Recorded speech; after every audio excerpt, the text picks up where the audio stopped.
Okay, इसमें एक और पॉइंट हम ऐड कर देते हैं, एंथैल्पी ऑफ एटमाइजेशन, यानी जो किससे रिलेटेड है, boiling point. Enthalpy of atomization. Okay, हम मॉलिक्यूलर सॉलिड्स के बारे में जब बात करते हैं, यानी हम जब देखते हैं अदर अपने मीथेन, ईथेन, प्रोपेन, अल्केन्स है या हाइड्रोकार्बन्स है या मॉलिक्यूलर सॉलिड है जैसे ब्रोमीन है, Br2 है, तो उसका हम बॉइलिंग पॉइंट क्या बोलते थे कि liquid when its vapour pressure equals to the atmospheric pressure, it is called boiling point. बताया था मैंने आपको कि जो लिक्विड होता है वो बॉइल होता है, इसका मतलब ये कि उसके मॉलिक्यूल सेपरेट हो गए। पानी है H2O, पानी 100 डिग्री उसका बॉइलिंग पॉइंट है, बिलो 100 डिग्री वाटर मॉलिक्यूल्स के बीच में बॉन्डिंग है, they are connected with each other, intermolecular interaction हम बोलते हैं उसको। 100 डिग्री तक आपने टेम्परेचर लेकर गया, आप बोलते हैं पानी बॉईल हो गया। तो पानी बॉईल हो गया मतलब क्या हुआ, H2O जो एक दूसरे से इंटरेक्टेड थे वो अलग हो गए, अब उड़ गए, वो वेपर्स में कन्वर्ट हो गए, मतलब आपस में का इंटरमॉलिक्यूलर, मॉलिक्यूल के बीच में का इंटरेक्शन खत्म हो गया, वो चले गए। तो वैसे मेटल्स के बारे में बॉइलिंग पॉइंट क्या बोलेंगे हम, तो मेटल तो सॉलिड होते हैं तो पहले वो मेल्ट होगा, मतलब लिक्विड में जाएगा हीट करने पर। अभी हमने मेल्टिंग पॉइंट जो देखा, मेल्ट होने के बाद वो जो लिक्विड है उसका कुछ ना कुछ वेपर प्रेशर तैयार होगा डेफिनेटली, ठीक है।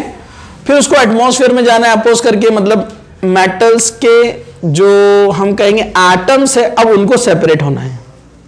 मॉलिक्यूलर सॉलिड में क्या होता है, मॉलिक्यूल्स अलग होते थे ना, H2O अलग हुए, समझा आपको। लेकिन मेटल्स में क्या होगा, मेटल्स एक दूसरे से कनेक्टेड थे ना, जब हार्ड जब थे वो, तो आपने उसको मेल्ट किया हीट करके, तो मॉलिक्यूल्स एटम्स दूर दूर चले गए।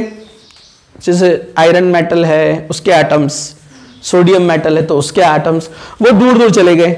दूर दूर चले गए मतलब ये है कि अब उनका इंटरमॉलिक्यूलर इंटरेक्शन वीक हो गया, लेकिन अभी बॉयल नहीं हुआ है, उसको और तोड़ना पड़ेगा, तब वो एटम्स में कन्वर्ट होंगे, वेपर्स बनेंगे, समझा आपको। लेकिन इसके लिए बहुत टेम्परेचर लगता है क्योंकि मेटल्स में इंटरमॉलिक्यूलर इंटरेक्शन बहुत स्ट्रांग होता है मॉलिक्यूलर सॉलिड के कंपैरिजन में, समझा आपको।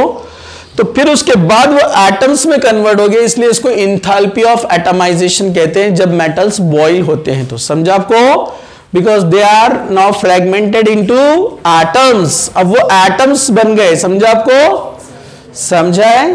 तो अब वो यहां पर बॉईल होना शुरू हो जाएंगे। So it is enthalpy of atomization, conversion of metals into atoms, so also termed as boiling point, के मेटल बॉईल हो गया है। पहले सॉलिड से वो मेल्ट होगा, फिर मेल्ट से वो बॉईल होगा, समझा आपको।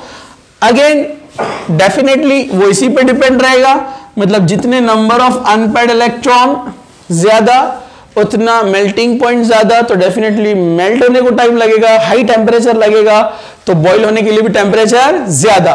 तो सेम कंसेप्ट जो एक्सप्लेन किया मैंने मेल्टिंग पॉइंट के लिए वो भी रहेगा बॉइलिंग पॉइंट, यानी एंथैल्पी ऑफ एटमाइजेशन के लिए, समझा आपको। ओके, दूसरा सेम ऐसे ही ट्रेंड जाएगा मेल्टिंग पॉइंट के लिए भी जैसे बॉइलिंग पॉइंट के लिए है, मतलब मेल्टिंग पॉइंट के लिए जैसे वैसे ही बॉइलिंग पॉइंट के लिए, कि 3D सीरीज का बॉइलिंग पॉइंट नीचे आएगा, उसके बाद 4D एंड 5D सीरीज का मेल्टिंग पॉइंट, ठीक है।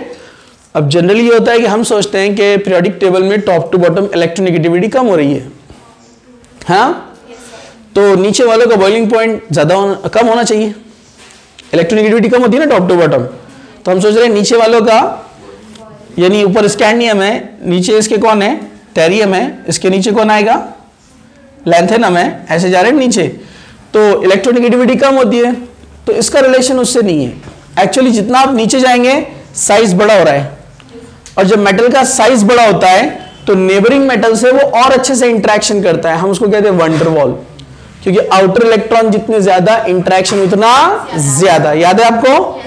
तो जितना साइज बढ़ेगा बाजू वाला एटम दोनों के साइज बढ़ रहे हैं, वॉल्यूम बढ़ रहा है, इंटरेक्शन क्या होता है ज्यादा, क्योंकि आउटर इलेक्ट्रॉन ज्यादा, समझा आपको।